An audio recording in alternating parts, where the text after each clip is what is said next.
August 25, 1944. The forests of northern France echoed with an endless mechanical symphony. 6,000 truck engines roared to life in the pre-dawn darkness, their headlights cutting through the morning mist like searchlights piercing enemy territory. German field commanders, monitoring Allied communications from their concrete bunkers, dismissed what they heard as desperate American fantasy. General der Panzertruppe Heinrich Freiherr von Luttwitz, commander of the 47th Panzer Corps, had calculated the mathematics with Prussian precision. The Americans had advanced 400 miles from their Normandy supply bases. No mechanized force in military history had ever sustained such distances without rail transport. Physics demanded their collapse within days, perhaps hours. What the German generals didn't understand was that they were witnessing the birth of the most audacious logistics operation in warfare history. The Red Ball Express, a convoy system so massive and relentless that it would rewrite every assumption about mechanized supply, was about to prove that American industrial might could overcome any obstacle, including the fundamental laws logistics that of military had governed warfare for centuries. The crisis that sparked this unprecedented operation began with Allied success itself. Operation Cobra, launched on July 25, 1944, had shattered German defensive lines around St. Lo with devastating effectiveness. General George S. Patton Jr.'s Third Army, unleashed through the breach, raced across France at speeds that stunned both friend and enemy weeks of. Within the breakout, American spearheads were approaching the German border, covering distances that should have taken months in mere days.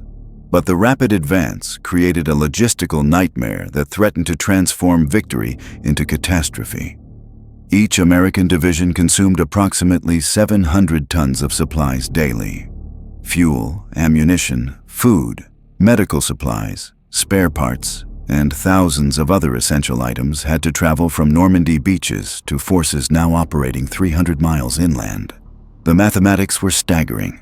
Patton's Third Army alone required over 400,000 gallons of gasoline every 24 hours. Add First Army, British and Canadian forces, and total Allied consumption exceeded 3 million gallons daily. Every gallon, every shell, every can of rations had to traverse a French transportation network that Allied bombing had systematically destroyed in preparation for D-Day. The port situation was desperate. Cherbourg, captured on June 26th, remained so thoroughly demolished by German engineers that restoration would take months.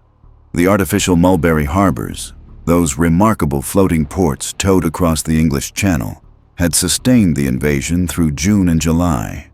But a massive storm on June 19th had destroyed the American Mulberry at Omaha Beach. The British Mulberry at Arromanches remained operational but couldn't handle the tonnage requirements of multiple army groups racing toward Germany. French railroads offered no solution. Allied air forces had spent April, May, and June 1944 systematically bombing every railroad yard, bridge, and marshalling center within 200 miles of the invasion beaches. The campaign had succeeded brilliantly in preventing German reinforcements from reaching Normandy quickly. Now those same destroyed railroads couldn't supply Allied armies advancing at unprecedented speeds toward the Reich. Supreme Allied Commander General Dwight D. Eisenhower faced a strategic crisis that could determine the war's outcome. His forces had achieved a tactical breakthrough beyond even the most optimistic projections. Germany's Army Group West was retreating in disorder. Paris lay within reach. The opportunity existed to end the war in 1944 if momentum could be maintained. But momentum required supply, and supply seemed impossible given the vast distances and the destroyed infrastructure. Major General John C.H. Lee, commanding the communications zone responsible for Allied logistics in Europe, worked with his staff through endless nights in August 1944, calculating tonnages and distances. Traditional supply methods had collapsed under the strain of rapid advance. Railroad transport remained inoperative. Scheduled convoy operations couldn't match the speed of armored spearheads. The alternatives seemed limited to accepting slower advance or watching combat effectiveness deteriorate as units outran their supply lines. The solution that emerged from these desperate planning sessions was so audacious that it violated every principle of military logistics taught at staff colleges. They would create a dedicated highway system exclusively for supply convoys. Every available truck would operate continuously, 24 hours daily, 7 days weekly. 2 parallel one-way routes would connect Normandy supply depots to rapidly moving front lines. All civilian traffic would be banned from designated highways. Military police would control every intersection to ensure convoys never stopped for cross-traffic. The plan required more trucks than any single command possessed. Within hours, logistics officers began stripping vehicles from every non-critical unit in the European theater. Artillery battalions surrendered their prime movers. Engineer units gave up construction equipment haulers. Medical companies released ambulances. Infantry divisions lost their organic transportation. Every truck capable of rolling joined the operation regardless of its original assignment or unit designation. On August 25, 1944, the Red Ball Express officially began operations. The name came from American railroad terminology dating to the late 19th century. Railroad companies marked priority express freight cars with red ball symbols, signaling all other traffic to yield right-of-way. Now, red ball markers appeared on highway signs across France, identifying routes reserved exclusively for the most critical supply operation of the war. The system's elegance lay in its simplicity.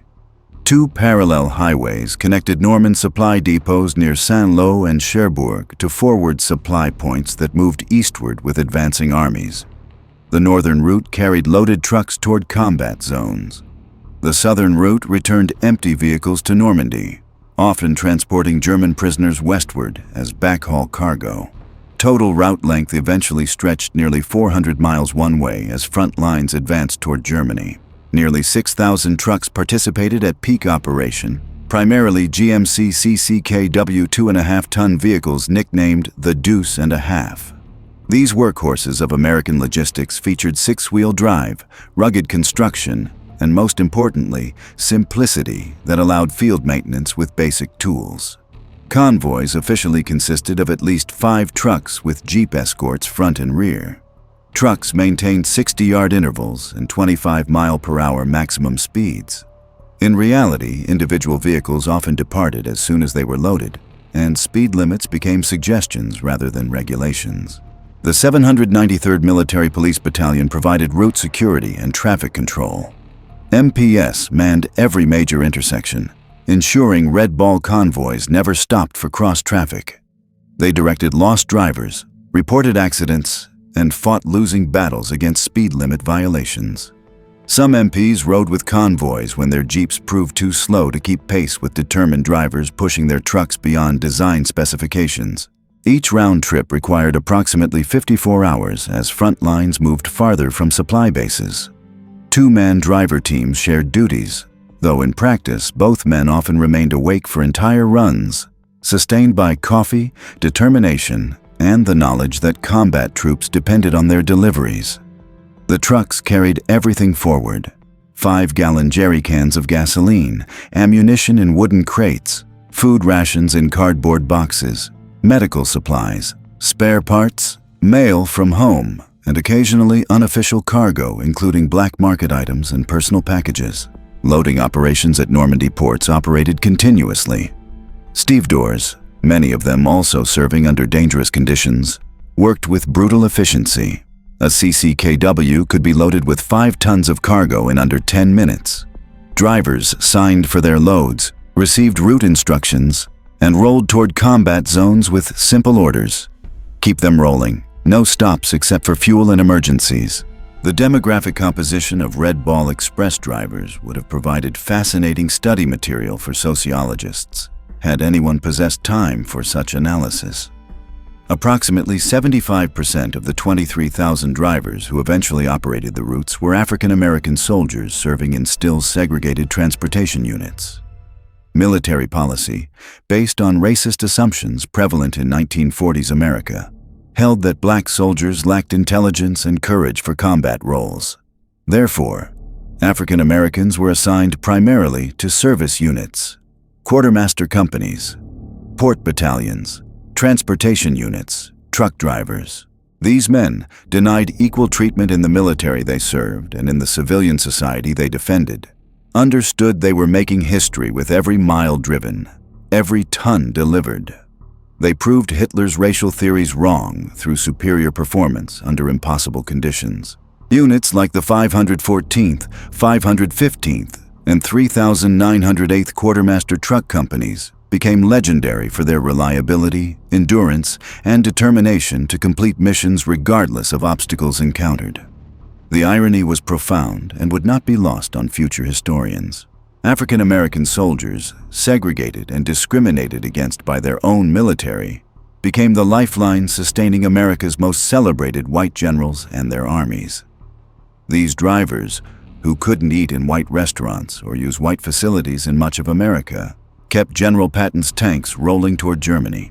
They supplied the forces liberating Europe from fascism while facing their own struggles against American racism. The journey itself tested human endurance beyond any reasonable limit. Drivers operated under blackout conditions at night, navigating by memory and instinct through French countryside that German forces had systematically destroyed during their retreat. Tiny cat-eye blackout lights provided almost no illumination, forcing drivers to follow the barely visible taillights of trucks ahead, while maintaining dangerous speeds on roads cratered by bombing and artillery. Private Roosevelt Williams of the 3908 Quartermaster Truck Company later described the nightmare of night driving through war-torn France. The roads were pocked with shell holes deep enough to swallow entire vehicles. Bridge demolitions forced lengthy detours through unmarked farm paths that turned to impassable mud when it rained. Getting lost meant burning precious fuel and delaying critical supplies that combat troops needed to survive German counterattacks. The trucks themselves suffered terribly under continuous operation that exceeded every design specification. The GMC CCKW was built for military durability, but 24-hour operation without proper maintenance pushed these vehicles beyond their engineering limits. Engines overheated in summer heat while hauling maximum loads at high speeds. Transmissions failed under constant abuse. Clutches burned out from inexperienced drivers learning to operate heavy trucks under combat conditions. Brakes wore through pads in days instead of months due to overloading and emergency stops. Tires became a critical shortage item as the rubber compounds of 1944 couldn't withstand the punishment of continuous high-speed operation on damaged roads. Blowouts occurred with alarming frequency, sometimes causing catastrophic accidents that blocked entire convoy routes. Drivers learned to change tires in darkness under time pressure while other vehicles waited in vulnerable formations that presented perfect targets for any remaining German aircraft. Maintenance was performed under impossible conditions that would violate every modern safety regulation. Mechanics worked beside roads, in muddy fields, under tarps stretched between trucks during rainstorms. They had basic tools and whatever spare parts could be scrounged from disabled vehicles. Many repairs were field-expedient solutions, good enough to get trucks moving again but not proper rebuilds. Oil changes were skipped, scheduled maintenance was ignored. Everything was sacrificed to keep the convoy rolling because stopping meant American soldiers might run out of ammunition during the next German attack. The 793rd Military Police Battalion faced their own unique challenges maintaining order along 400 miles of French highways. MPs worked 12-hour shifts at critical intersections, directing traffic in all weather conditions while monitoring for German infiltrators, black market thieves, and drivers who had pushed themselves past the point of safe operation. Some MPs reported stopping trucks whose drivers were hallucinating from exhaustion, seeing enemy tanks that didn't exist, or following phantom convoys into ditches. Speed limit enforcement became impossible as drivers removed or disabled engine governors to push their trucks well beyond designed specifications. Some veterans reported achieving speeds exceeding 60 miles per hour in vehicles designed for maximum speeds of 45 miles per hour. These velocities were terrifying in 2.5-ton trucks with 1940 suspension and brake systems, especially when loaded with 5 tons of ammunition or fuel that could detonate if vehicles crashed. Accidents multiplied as fatigue took its toll on human reflexes and judgment. Trucks collided head-on when exhausted drivers fell asleep at the wheel despite their desperate efforts to stay alert. Vehicles overturned on turns taken too fast by men who had been driving for 36 hours straight. Some crashes proved fatal, adding American casualties to an operation that was supposed to save lives by keeping combat units supplied. The psychological pressure was immense for drivers who understood that combat troops depended entirely on their deliveries. Tank crews facing German panzer attacks needed fuel and ammunition within hours, not days. Artillery batteries supporting infantry assaults required shells delivered on schedule, or American soldiers would die without fire support. Medical units needed supplies to treat wounded who couldn't wait for delayed shipments. African American drivers carried additional burdens beyond the physical demands of continuous operation. They served in a segregated military that denied them equal treatment while expecting superior performance under impossible conditions. Many had never driven trucks before military service. Some came from rural areas where owning automobiles was rare. They received minimal training, sometimes just days of instruction, before being declared qualified to operate military vehicles through combat zones. Yet these men developed remarkable expertise through necessity and determination. They learned the sounds of every mechanical component, recognizing when engines were about to fail or transmissions were slipping toward breakdown. They understood which mechanical problems could be temporarily ignored and which required immediate attention.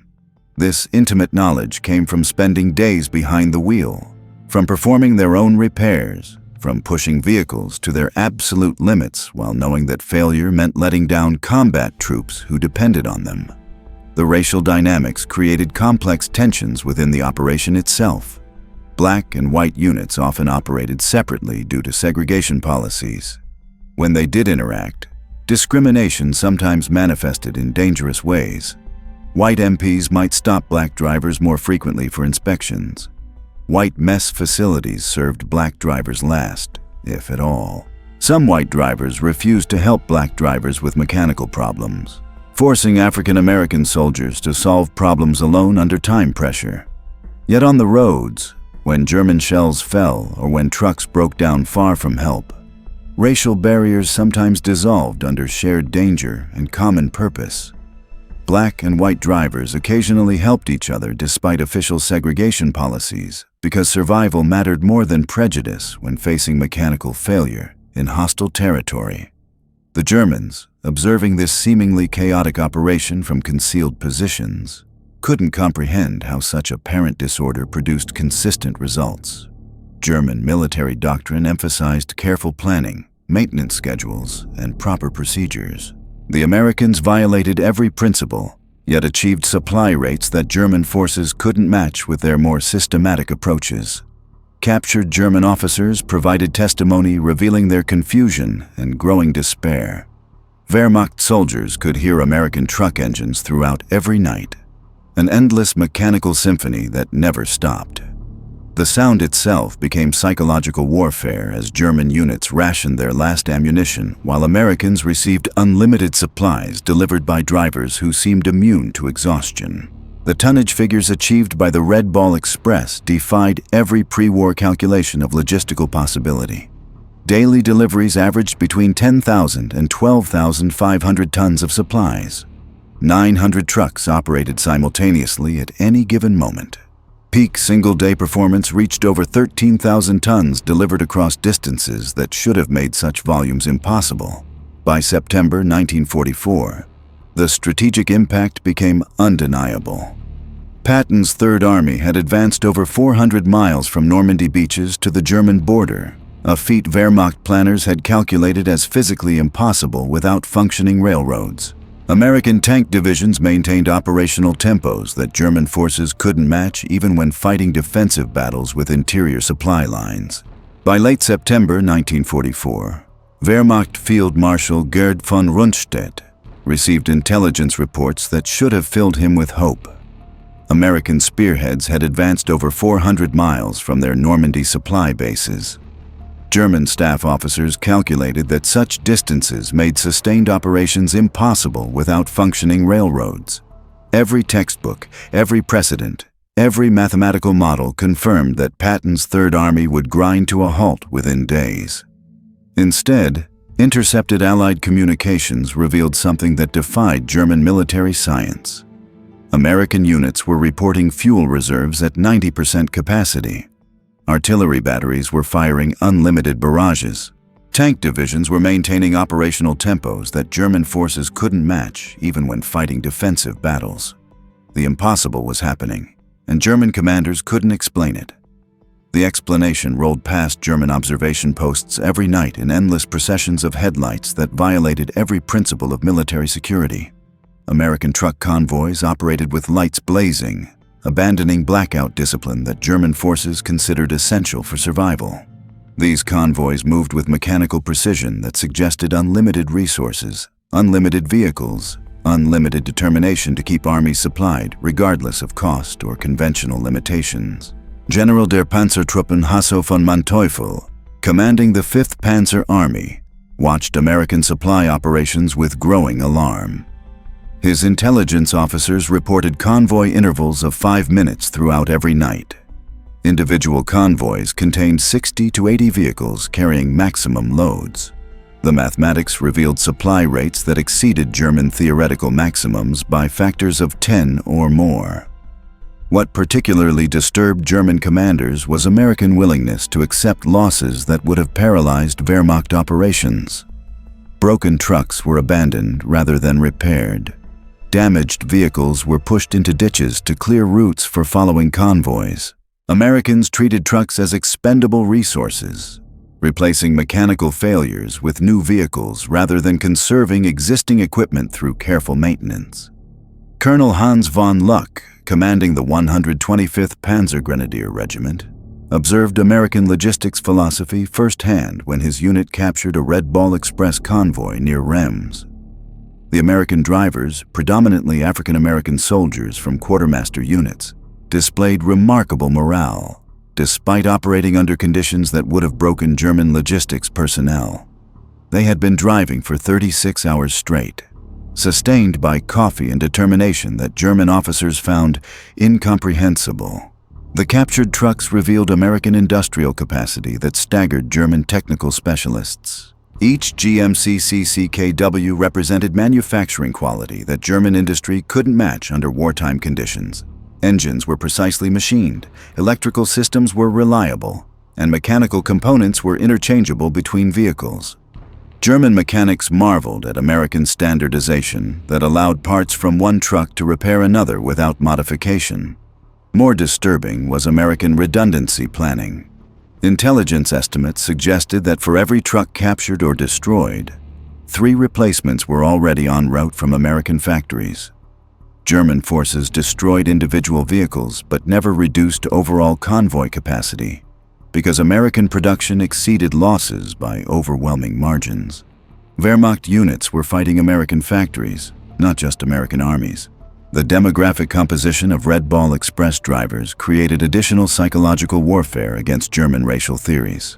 Nazi ideology proclaimed African Americans inferior, incapable of technical competence, lacking initiative and intelligence. Yet these supposedly inferior soldiers were performing logistics miracles that German forces couldn't duplicate.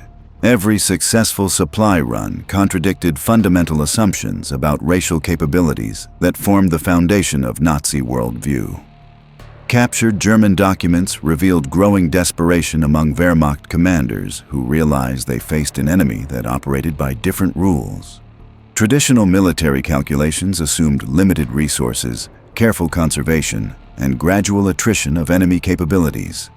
Americans demonstrated unlimited resources, wasteful but effective methods, and ability to replace losses faster than Germans could inflict them. The psychological impact extended beyond German military leadership to frontline troops who could hear American convoys throughout every night. The sound of truck engines became psychological torture for German soldiers rationing their last ammunition while Americans received unlimited supplies.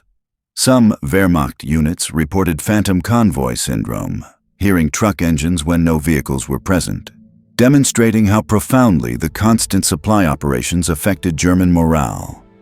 By October 1944, German intelligence had compiled comprehensive assessments of American logistics capabilities that contradicted every pre-war assumption.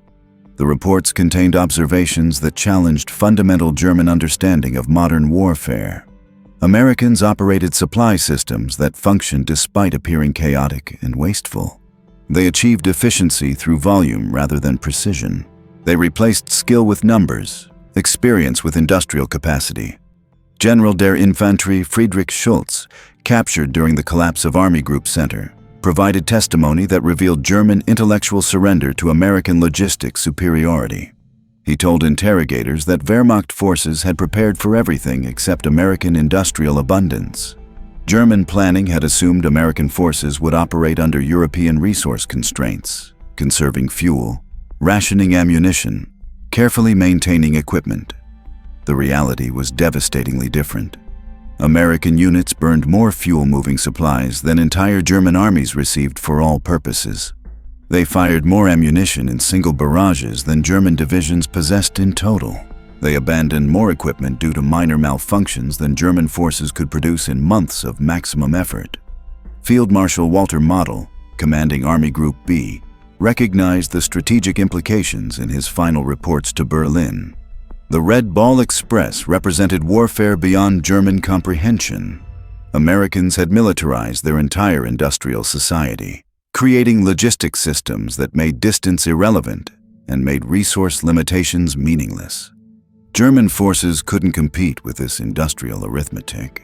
The most sophisticated analysis came from General Heinz Guderian, father of German armored doctrine, who understood that logistics determined strategic possibilities. His post-war writings acknowledged that Americans had solved the fundamental limitation of mechanized warfare: supply. German blitzkrieg tactics had repeatedly failed when logistics couldn't match tactical success. Americans had created logistics systems that enabled sustained high-tempo operations across continental distances. The Red Ball Express officially ended operations on November 16, 1944. After 82 days that redefined the possibilities of modern warfare.